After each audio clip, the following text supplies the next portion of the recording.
कई लोग एनिमे और मूवीज इसीलिए देखते हैं ताकि वो रियलिटी से एस्केप कर सके, इस फिक्शन की दुनिया में कुछ खुशी ढूंढ सके जो हमें सोचने और रोने पे मजबूर कर देती है। कई बार वो मूवीज हमें वो रियलिटी दिखा देती है जिससे हम अभी तक अनजान थे। तो आज हम बात करने वाले हैं एनिमे के टॉप 10 सैडेस्ट मूवीज के बारे में, जो आपको अपनी लाइफ में एक बार तो देखनी ही चाहिए। और मैं आपसे वादा कर सकता हूँ जो मूवी नंबर 1 पे है वो आप बिना रोए देख ही नहीं सकते।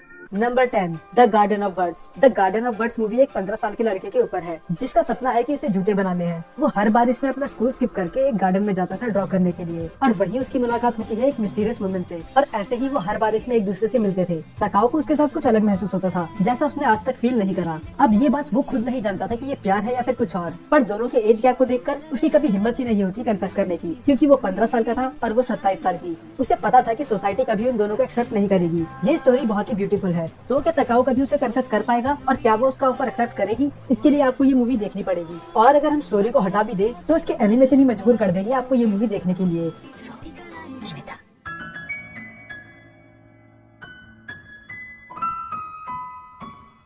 Number 9, anthem of the heart. ये स्टोरी जून के ऊपर है, जो एक ऐसी लड़की है जिसे बातें करना बहुत ज्यादा पसंद है, और उन्हीं बातों बातों में वो अपनी मॉम को ये बता देती है कि उसने डैड को किसी और लड़की के साथ देखा, जिसके बाद उनके मॉम और डैड का डिवोर्स हो जाता है। और सब उसे ऐसा फील करवाते हैं कि ये सब गलती उसी की है। तो एक फेरी एग जो कि उसकी खुद की इमेजिनेशन थी, वो उसे ये कर्ज दे देता है कि अब वो कभी बोल नहीं पाएगी, क्योंकि वो अपनी बातों से लोगों को हर्ट करती है। और होता भी ऐसा है, ये उसके लिए एक ट्रॉमा बन जाता है और वो बोलना ही बंद कर देती है। पर हाई स्कूल में उसे रियलाइज होता है कि वो अपनी फीलिंग्स गाने के जरिए एक्सप्रेस कर सकती है, और इसमें कई हार्ट टचिंग सॉन्ग्स भी है।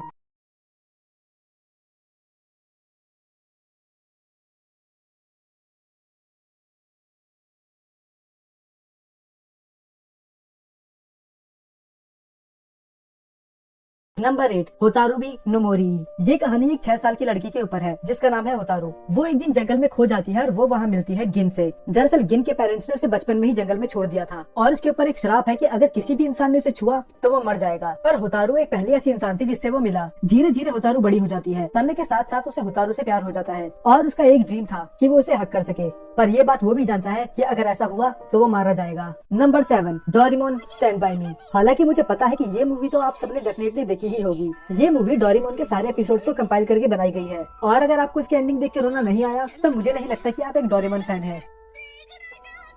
Number 6, perfect blue. मैंने अभी तक आपको जितनी मूवीज भी बताई है ये उन सबसे बिल्कुल ही अलग है, कुछ ज्यादा ही डार्क। ये कहानी मीमा के ऊपर है, जो कि एक पॉप आइडल है, और वो डिसाइड करती है सिंगिंग छोड़ने की, क्योंकि उसे एक एक्ट्रेस बनना था। इसके वजह से उसे कई स्टॉकर्स का सामना करना पड़ता है। और इसमें फिल्म इंडस्ट्रीज की डार्क रियलिटी भी दिखाई गई है कि किस तरह एक इनोसेंट लड़की को ऐसे सीन्स करने पे मजबूर कर दिया जाता है जो बिल्कुल उसकी पर्सनैलिटी के अपोजिट है। और अगर वो ऐसा नहीं करेगी तो फिल्म इंडस्ट्री में कोई उसे काम नहीं देगा। और इसके बाद उसका खुद का इनोसेंट वर्जन उसे हॉन्ट करने लग जाता है कि किस तरह बस उसने फेम के लिए अपने कैरेक्टर को ही बेच दिया। और वो इतनी डिप्रेस्ड हो जाती है कि उसे रियलिटी और फैंटेसी में फर्क ही नहीं पता चलता, और ये एक एक करके उन लोगों को जान से मार देती है जिन्होंने इसे इस जंगल में धकेला था। और इसे इस बात का अंदाजा भी नहीं होता कि ये सब काम यही कर रही है। और इसकी एंडिंग बहुत मिस्टीरियस है, क्योंकि एंड में हम खुद ही नहीं समझ पाते कि रियलिटी क्या है और फैंटेसी क्या। Number 5, your name. एक दिन अचानक से ही ताकी और मित्साह के शरीर चेंज हो जाते हैं, तो उनके पास और कोई रास्ता नहीं था सिवाय अपनी लाइफ जीने की। तो ऐसा लगातार और बहुत बार होता है। तो ताकी डिसाइड करता है कि वो मित्साह से मिलेगा, पर उसे उसके गाँव जाके पता चलता है कि वो गाँव तो 3 साल पहले ही डिस्ट्रॉय हो चुका है एक मीटियोराइट की वजह से। पर ऐसा कैसे हुआ? क्योंकि कुछ दिनों पहले ही उन दोनों का शरीर चेंज हुआ था। तो क्या मित्साह मर चुकी है, और क्या वो उससे फिर से कभी मिल पाएगा?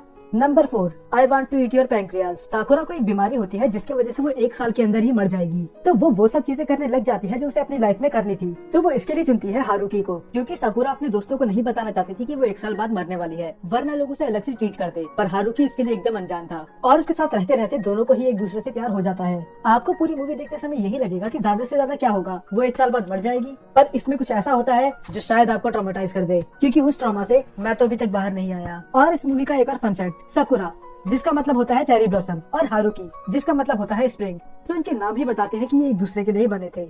नंबर 3, 5 सेंटीमीटर पर सेकेंड। ये मूवी रियलिटी के सबसे क्लोज है। अगर मैं इसे एक एनिमे मूवी ना बोल के एक एवरेज ह्यूमन की बायोग्राफी बोलूं तो वो ज्यादा सही रहेगा। ये कहानी तकाकी के ऊपर है। बचपन में दोनों ही, तकाकी और अकारी, इतने अच्छे दोस्त थे कि लोग तो उनका मजाक भी उड़ाते थे कि ये दोनों रिलेशनशिप में हैं, और वो एक दूसरे को पसंद भी करते थे। पर तकाकी को फैमिली प्रॉब्लम्स की वजह से वो शहर छोड़ के जाना पड़ता है, पर वो वादा करते हैं कि उनकी दोस्ती कभी खत्म नहीं होगी। शुरू में तो वो एक दूसरे को बहुत लेटर्स लिखा करते थे, पर धीरे धीरे वो लेटर लिखना भी बंद कर देते हैं और मिलना भी।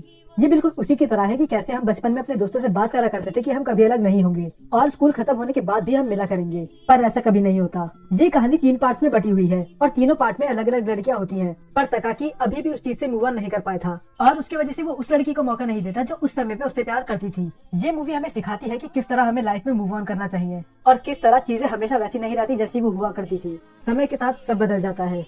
Number 2, a silent voice. तो यह एक बुली बच्चा था जिसे फर्क नहीं पड़ता कि दूसरे उसके बारे में क्या सोचते हैं। उसे मजा आता था दूसरों को परेशान करने में। एक दिन उनकी क्लास में एक लड़की का ट्रांसफर होता है जो ना तो सुन सकती थी और ना ही बोल सकती थी और सोया खुश था कि उसे एक और विक्टिम मिल गया। सो को उससे दोस्ती करने की बहुत कोशिश करती है पर वो हर बार उसे बुली ही करता था और एक दिन वो सारे लिमिट्स ही क्रॉस कर देता है। पता नहीं कैसे पर उस दिन उसे अपनी गलती का एहसास हो जाता है। उसे पता होता है कि जो उसने करा है वो बिल्कुल सही नहीं है, तो वो ठान लेता है कि वो अगले दिन उससे माफी मांगेगा। पर वो स्कूल छोड़ चुकी थी बस सोया की वजह से और ये सुनने के बाद वो पूरा अंदर से टूट चुका था। वो अपने आप को कभी माफ कर ही नहीं पाता और कई बार तो उसने सुसाइड करने की भी कोशिश करी थी क्योंकि उसने एक लड़की को इतना मजबूर कर दिया कि उसे स्कूल छोड़ना पड़ा। वो कभी उस गिल्ट से बाहर आ ही नहीं पाता। वो गिल्ट उसे अंदर से खाया जा रहा था पर बहुत सालों बाद उसे वही लड़की फिर से मिलती है और वो अपनी पूरी कोशिश कर देता है उसकी लाइफ बेटर बनाने के लिए। तो मैं तो कहूँगा आपको ये मूवी एक बार तो देखनी ही चाहिए।